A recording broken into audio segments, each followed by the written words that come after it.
চট্টগ্রামের সীতাকুণ্ডে জঙ্গল সলিমপুরে সড়ক নির্মাণ শুরু করেছে সেনাবাহিনী। বিকালে আনুষ্ঠানিকভাবে এই কাজ শুরু করে ইঞ্জিনিয়ারিং কনস্ট্রাকশন ব্রিগেড। এ সময় ২৬ ইঞ্জিনিয়ারিং কনস্ট্রাকশন ব্রিগেডের অধিনায়ক লেফটেন্যান্ট কর্নেল মোহাম্মদ কামরুল আল মাসুদ জানিয়েছেন, প্রাথমিকভাবে ছিন্নমূল এলাকা থেকে আলীনগর হাইস্কুল পর্যন্ত একটি সড়ক নির্মাণ করা হবে। এছাড়া আলীনগর থেকে টেক্সটাইল এলাকা হয়ে ঢাকা চট্টগ্রাম মহাসড়ক পর্যন্ত হবে আরেকটি সড়ক। এর বাইরে জঙ্গল সলিমপুরে আরও একটি অভ্যন্তরীণ সড়ক নির্মাণের পরিকল্পনা রয়েছে। সরকারের উচ্চ পর্যায়ের নির্দেশনায় জরুরি ভিত্তিতে কাজ শুরু করার কথাও জানান তিনি। এলাকাটি কয়েক দশক ধরে অপরাধ প্রবণ জনপদ হিসাবে পরিচিত।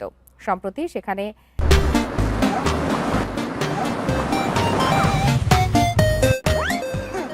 এক র্যাব সদস্যকে হত্যা করে সন্ত্রাসীরা। ভেঙে দেয়া হয় র্যাবের নির্মাণাধীন ক্যাম্পও। বাংলাদেশ সেনাবাহিনীর ৩৪ ইঞ্জিনিয়ার কনস্ট্রাকশন ব্রিগেড কর্তৃক এই জঙ্গল সলিমপুর এলাকায় রাস্তা নির্মাণের কাজ শুরু হয়েছে।